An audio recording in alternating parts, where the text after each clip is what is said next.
आणि या शासकीय अधिकाऱ्यांच्यावर या सत्ताधारी लोकांचा या ठिकाणी मोठा या ठिकाणी दबाव असल्याचे जाणवत आहे।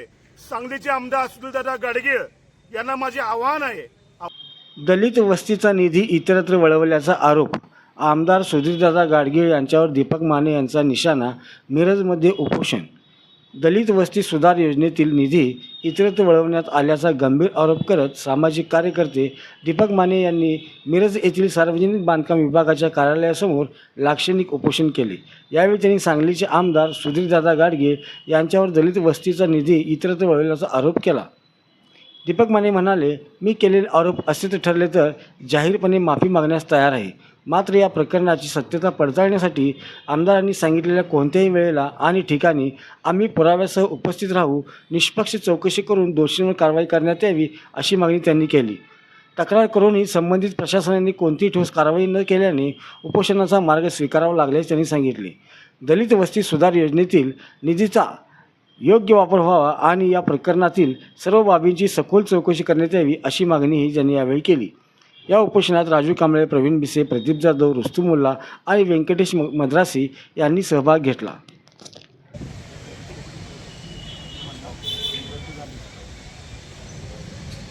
बेकायदेशीर टेंडर प्रक्रिया रद्द झालीच पाहिजे। बेकायदेशीर टेंडर प्रक्रिया रद्द झालीच पाहिजे। बेकायदेशीर टेंडर प्रक्रिया रद्द झालीच पाहिजे।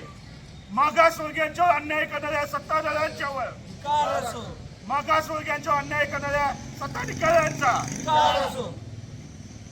साहित्यरत्न लोकशाहीर अण्णाभाऊ साठे दलित वस्तीच्या राज्य सरकारच्या निधीमधून सांगली मिरज कुपवाड महापालिका क्षेत्रातील दलित वस्तींसाठी 9,40,00,000 आसपास या ठिकाणी फंड आलेला आहे आणि हा फंड शासन निर्णयानुसार दलित वस्तीमध्येच हा या ठिकाणी खर्च करायचा असतो।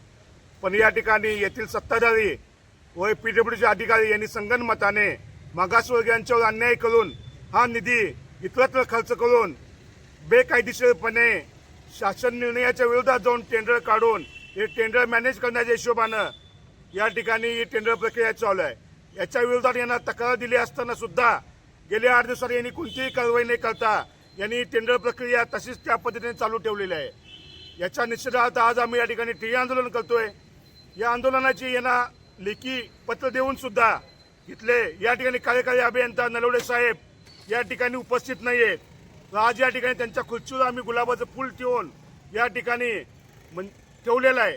म्हणजे मागासवर्गीय लोकांच्या बाबतीत त्यांच्या प्रश्नाबाबतीत या अधिकाऱ्यांना किती गांभीर्य आहे हे यावरून या ठिकाणी दिसते आणि या शासकीय अधिकाऱ्यांच्यावर या सत्ताधारी लोकांचा या ठिकाणी मोठा या ठिकाणी दबाव असल्याचे जाणवत आहे। त्याचबरोबर सांगलीचे आमदार सुधीरदादा गाडगीळ यांना माझे आव्हान आहे। आव्हान म्हणजे इशारा नाही, त्यांना विनंती आहे, आव्हान आहे। हे जे काढलेले टेंडर आहे 27 कामाचं 5,40,00,000 आसपास 9,40 पैकी आता ही काढलेले आहेत कामं। हे कामं खरोखर मागासवर्गीय दलित वस्तीमध्ये आहेत का?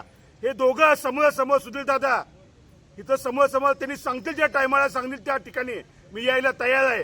त्यांनी या ठिकाणी सांगावं ही कामं दलित वस्तीतच आहेत आणि हे त्यांनी सिद्ध करून द्यावं। मी त्यांची या प्रशासनाची जाहीर माफी मागायला तयार आहे।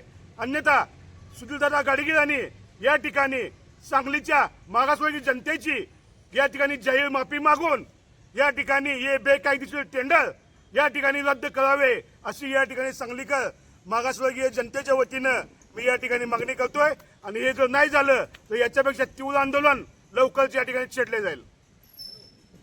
रद्द झालीच पाहिजे। बेकायदेशीर टेंडर प्रक्रिया रद्द झालीच पाहिजे। मागासवर्गीयांवर अन्याय करणाऱ्यांच्यावर कारवाई झालीच पाहिजे। मागासवर्गीयांवर अन्याय करणाऱ्यांचा धिक्कार असो।